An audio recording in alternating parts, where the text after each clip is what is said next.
Hold on one second, I just need to finish this upload and then we can start.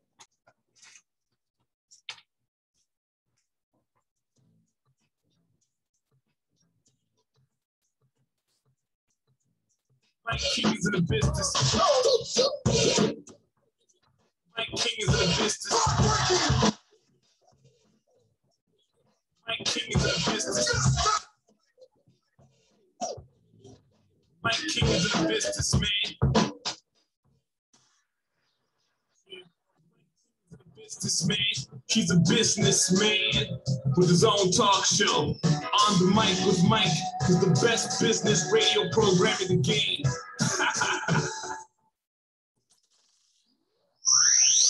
Hey, RBA, this is the Tam. You know another guy named Mike?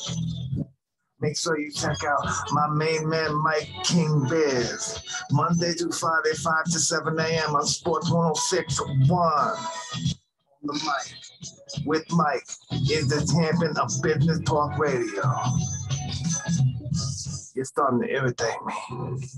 Ladies and gentlemen, welcome back on the mic with Mike. We don't want to irritate the man. I'm not saying who that is, but he's just a guy known as Mike, and he's a boxing champ.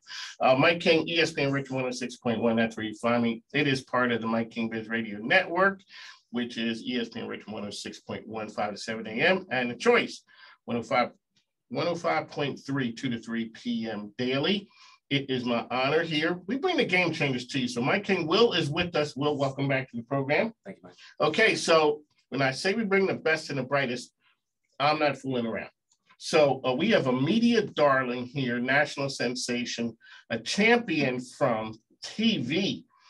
We have Rabia Kamara. Rabia. Like I said, exactly, Rabia. How often is that?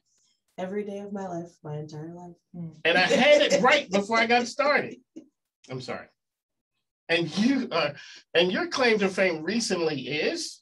I am the winner of Food Network's Ben & Jerry's Clash of the Cones. And you're also a local business owner. Yes. With a whole bunch of buzz going on. Yes, I also own Rabia Scoops Ice Cream and Sweets in Northside Richmond.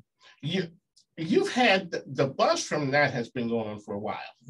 Yes, it is. I'm very grateful for all of it. All righty. So let's talk about your journey, and then we'll get into the TV side. And you always a person who was around the kitchen cooking? Always. You were that. Everyone in my family is a great cook, so I figured if I helped when I was young, I could eat the food first. So I figured my way in and kind of never looked back.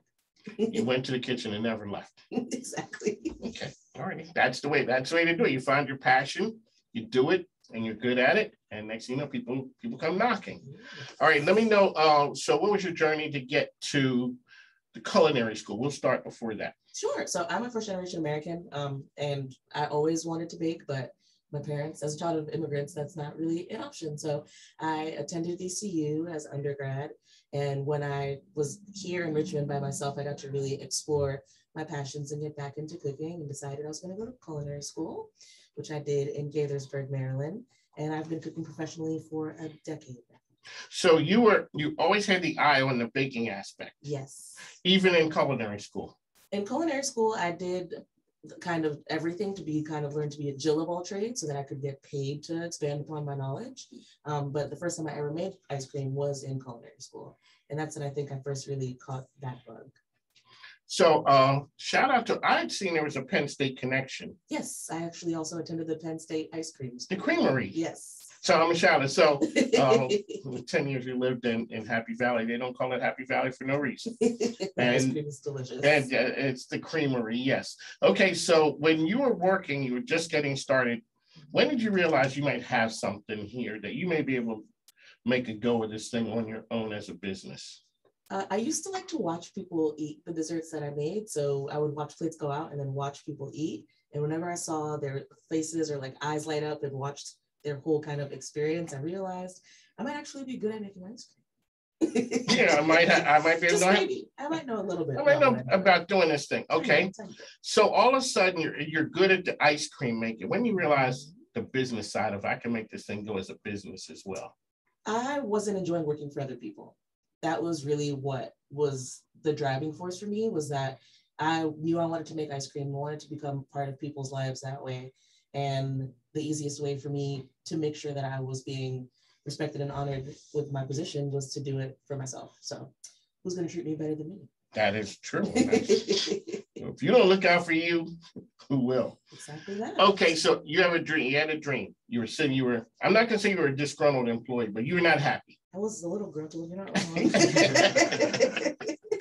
Okay, okay. And now you had that burning desire. Everyone has that. How do you turn that into your own thing? The first thing I did was utilize my time on their clock to create my recipes. Because if I'm not happy here, I might as well get paid to do what you want to do. Research. Yes. So I did that first. And then I would go home and work on my business plan. I had a friend create a logo for me, put together all of my trademark stuff. So I was basically planning my exit while I was there, and figuring out how to best create something that I could grow and scale into the shop. And the first was just farmers markets, events, catering, shipping things. So little by little, kind of figuring out what worked and what didn't. So when you start a business and you have a full-time job or working a lot of time, it's hard to get there. So I've always found that if you work a little bit every day toward the thing you're trying to do, did you work every day toward that dream? I did. I didn't want to burn myself out because as a pastry chef, I was going to work really early in the morning, leaving really before dinner service. So I would carve out some time every day to be like, what am I going to figure out today? Working on the logo, working on the website, working on the business plan, and not putting everything on my plate at once, but doing it little by little so that I didn't lose the desire to move forward with the business. All righty. So now you're out there. You have an understanding. This is Mike King, ESPN Richmond. That's where we are. This is part of the media. You're a veteran of understanding the use and the power. When somebody gives you that smile and laughter, like, yeah, I got this thing. So you were just on NBC 12 on Friday. Yes. But you're telling me, okay, so you were the winner of the Ben & Jerry's challenge. Mm-hmm. You're saying that was your third go round. And that was my third national television appearance. Okay, let's go back. How do you get the first one? So I don't even remember at this point. That's when you know you've blown up with. I don't remember. The first one, I think we filmed in 2015 and aired 2016. I think I had applied for one of the baking challenges or championships, and I made it really, really far into the casting process, like to the final round. But with most television productions, the dates that they quote are never the dates that actually happen. Yeah, like coming to an interview and then I say 10:45. I'm like, can you hold on a second? It's actually, hold on. Yeah. So they changed the dates around and I was unable to attend that filming, which has worked out because if I had made it on that show, I wouldn't have been eligible to go on this show and win. So I applied for that. Now the casting companies have my tapes, and whenever something comes up, they share me as a possible option. So that's how I got the call for Guys Grocery Games. And then I got the call for Bake It Like Buddy, which was a cake boss competition. I have no idea why they asked me to do that. I don't make cakes. So that was really fun. If you ever want to watch me fail, you can watch Bake It Like Buddy because that's exactly what happened. So once you're in, you get the casting emails. And I got an email about the ice cream show is what it was described as. And as I was preparing to fill out an application, I got a phone call asking me to do a casting interview like the next day. So someone told them that they should reach out to me, and it kind of all went from there.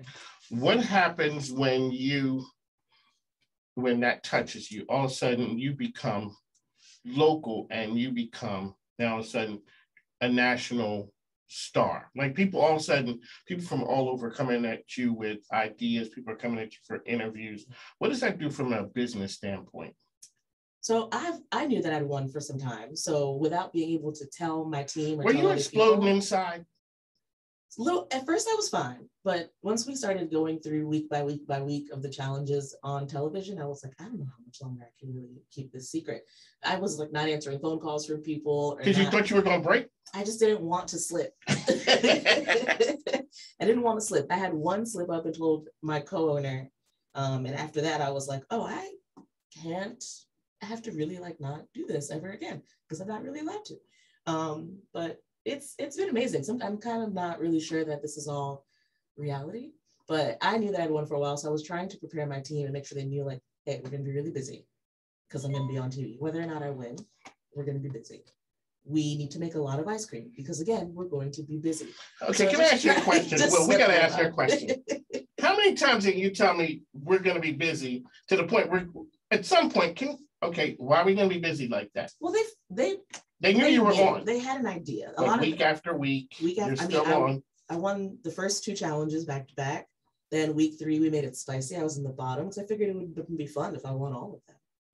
So we let that one go. That's when everyone was like, oh, we're nervous. But my staff was like, clearly you're gonna win. So they had an idea of what was happening before I could actually say it. But I needed them to understand how insane things were going to be without me divulging what was going on. So how do you prepare? How do you make ice cream for? That's it. You don't even know how much business you're going to get. You know you're going to be busy, but you need a lot. Yeah, we need a lot.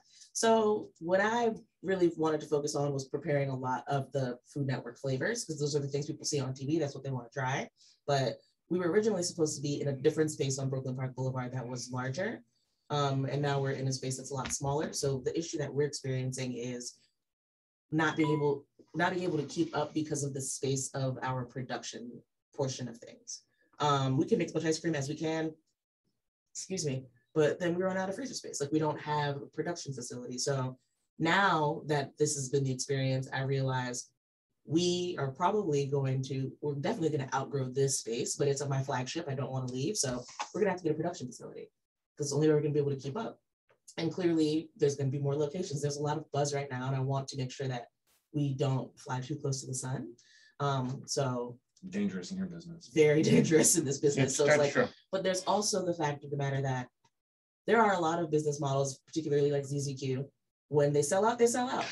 Okay, so we gotta talk. Me and my wife were at ZZQ a couple of weeks ago and had never been there.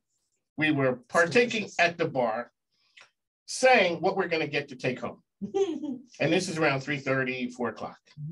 The guy walks by with the sign and says something. I don't know what the sign says, but when he turns around, it says, we're sold out. So I look at the bartender, I'm like, what does that mean? We sold out. Yep. Of everything? He's like, yeah, I'm like, they don't have, so I've sat here for the last 2 hours talking about what we're gonna get to take home. And now you sold out. So that business model was kind of funny. So we went there a couple of times. So you're saying we make enough, and then when it's done, it's done. We make as much as we physically can in that space. But for instance, last Saturday, we normally close at 8. Last Saturday, we had to close at 7:45. And one person got very butthurt about it. I can imagine. My response was, you should come earlier. I learned that the third go around. The next time I went to ZZ, I went, okay, it's 4 o'clock. It can't happen again. The sign was on the door that said we sold out. Yeah. So from the business model, how do you gauge how much to make from day to day?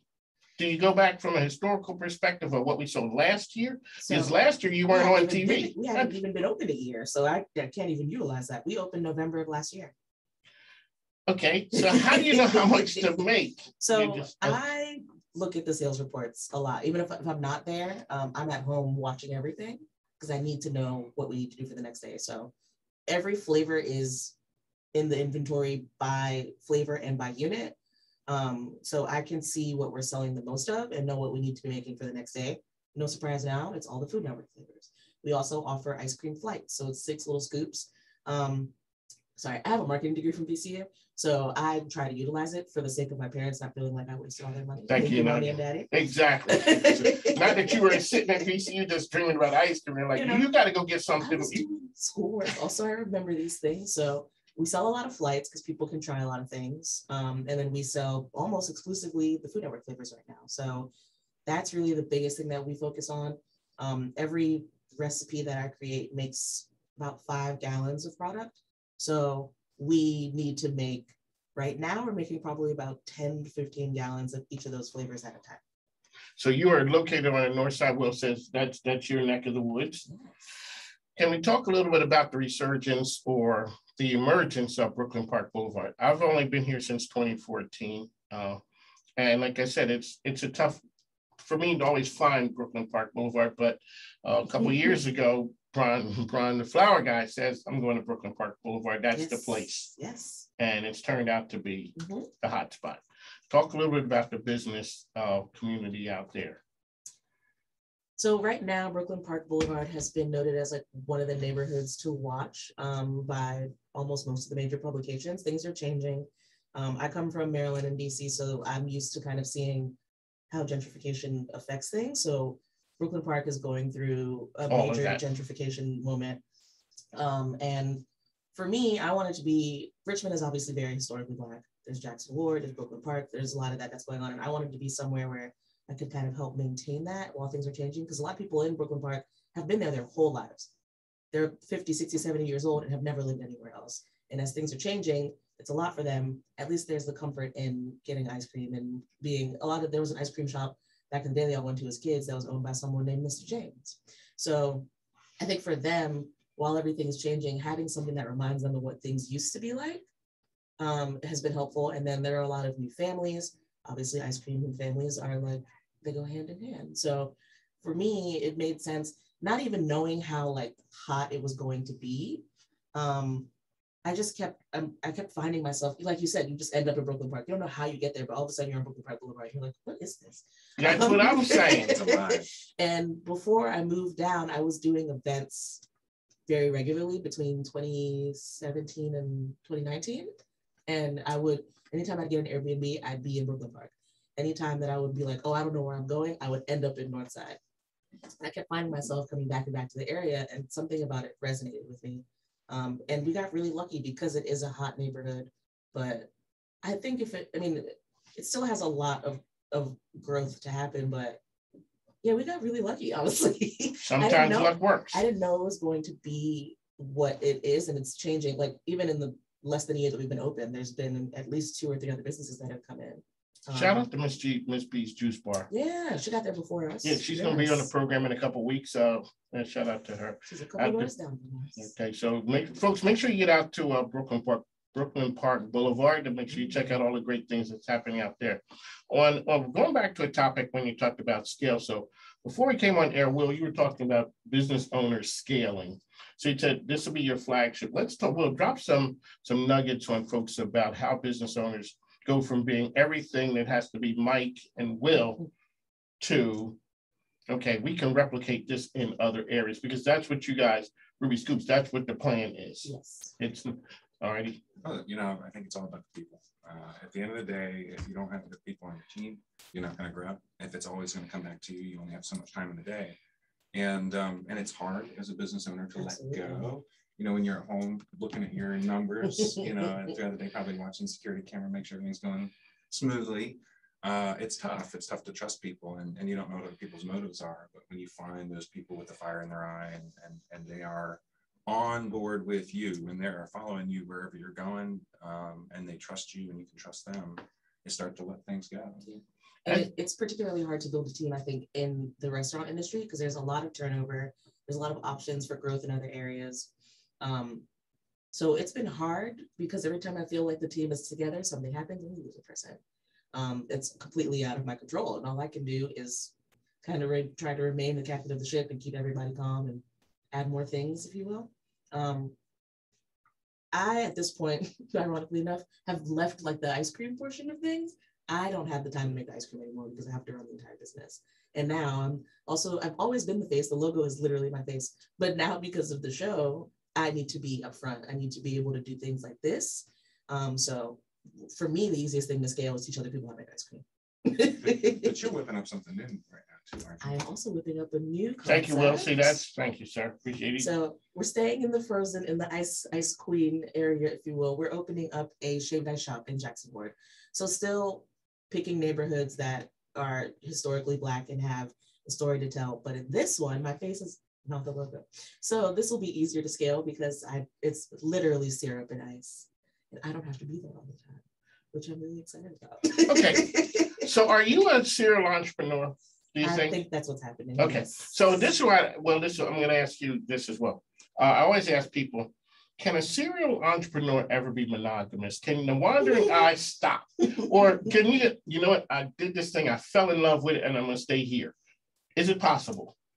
Never leaves Yeah. you. The first one's never leaving. It's always a part of you. Yeah. I mean, Ruby Scoops is always going to be my first baby. Like, she's the reason that I'm here and like the reason that my life is the way that it has been. And I'll never leave her, but a big part of why I moved to Richmond is so that I could own multiple things. And like in Maryland and DC, there are a lot of restaurant groups. There are a lot of like hospitality umbrellas. None of them are owned by Black people. And I was like, I can do that here. It's something I can functionally do. So yeah, my plan is to slowly take over. I'm young, so I got plenty of time to, Well, city my baby. Congratulations on all the success. Let people know how they can find you out there. Sure. So on Instagram, we are at Ruby Scoops IC, rubyscoops.com, 120 West Brooklyn Park Boulevard. Susie Snow, which is our new concept, is 317A North 2nd Street. It's named after my grandmother. Yeah, and that's where we are. My personal Instagram is rabia.kumar. Rabia. RABIA. Is Susie Snow open now? Susie Snow is not open yet, but we have put all our permits in, so we're just twiddling our thumbs waiting on the city. All righty. Really quickly, I ask people when they come through, what gives you hope? What gives me hope? Creating generational wealth and a legacy for my future family. Man, I gotta bottle that up and steal. I gotta straight steal that. I'm not making changes to it. Just like write it down word for word. I'm ripping that off and use that as Mike King. Well, But thank you for coming in. I appreciate it. So you're part of the family now, and what that means is everybody who comes through, when you have something going on, just call and let me know. Yeah. I appreciate you coming on. Congratulations on all the success. Thank you so much. I hope y'all will be there when we open Susie Snow. No question. You know, you're gonna come there and broadcast from there. Yeah. So that's right. We're gonna bring that, and yeah, that's shaved ice. Yes. Cool. We'll do that. On the mic with Mike, ESPN Richmond. That's where we are. We'd like to thank you for coming in. We'll be back on the other side. Thanks now. Take care. Hi, this is Andy with Junk Luggers. All right. Have you